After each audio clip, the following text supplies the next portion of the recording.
Hi, today's unexplained mystery is about the disappearance of Amy Lynn Bradley. In March of 1998, 23-year-old Amy Lynn Bradley boarded a cruise ship with her family. She was excited. It was meant to be a relaxing Caribbean vacation, sunshine, music, laughter, and time together before life pulled everyone in different directions again.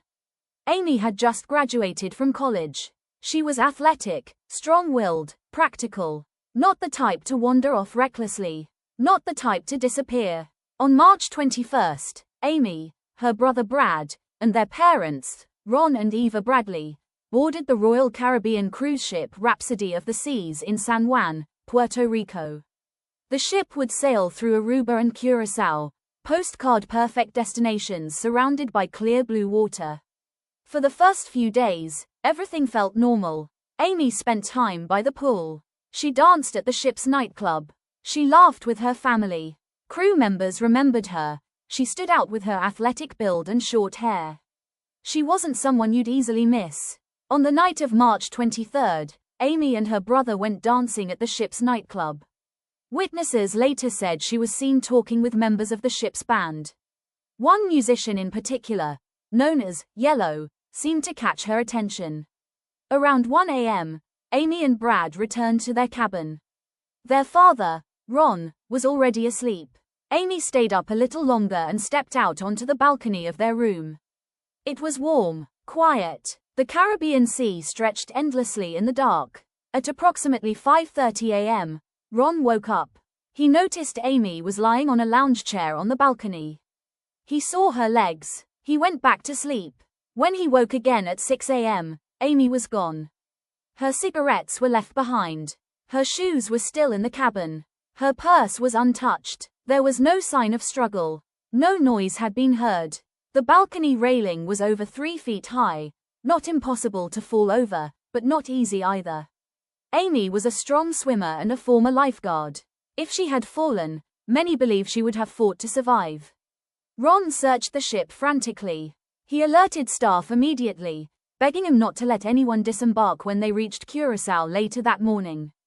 But the announcement that Amy was missing did not go out until after passengers had already begun leaving the ship. Thousands of people stepped onto the island. Amy was nowhere to be found. The official theory suggested she had fallen overboard sometime between 5:30 and 6 a.m., but there was no splash reported. No cry for help. Nobody ever recovered. And then the sightings began. Later that same morning, multiple passengers reported seeing Amy in an elevator with members of the ship's band. One witness claimed Amy appeared uncomfortable. Another passenger said he saw her walking quickly on the pool deck around 6:15 a.m. If those sightings were accurate, Amy was alive well after her father last saw her. In the months and years that followed, reports placed Amy in places far from the open sea. In 1999, a Navy sailor claimed he encountered a distressed woman in a brothel in Curaçao. She told him her name was Amy Bradley. She begged for help. He said he was too afraid to report it immediately because he was on shore leave. By the time he came forward, she was gone. In 2005, the Bradley family received photographs from an anonymous source.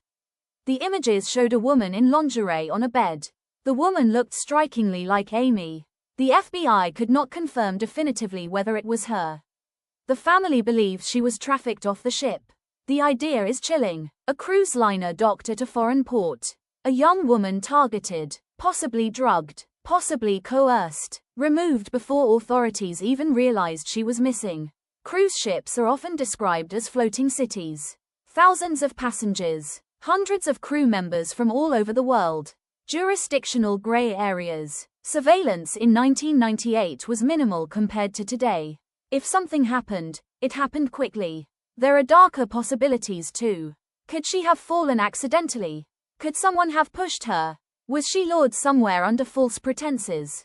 No definitive evidence has ever surfaced. No body, no confirmed sighting, no confession. Her family has never stopped searching. They have aged, but they still speak of her in the present tense. Amy would be in her early 50s today. Somewhere between the calm of that early Caribbean morning and the docking of the ship in Curaçao, she vanished, as if swallowed by the horizon itself. And that is perhaps what makes this case so unsettling. There is no ending, no closure, just a balcony, a quiet sunrise, and a young woman who stepped into the early light and was never seen again.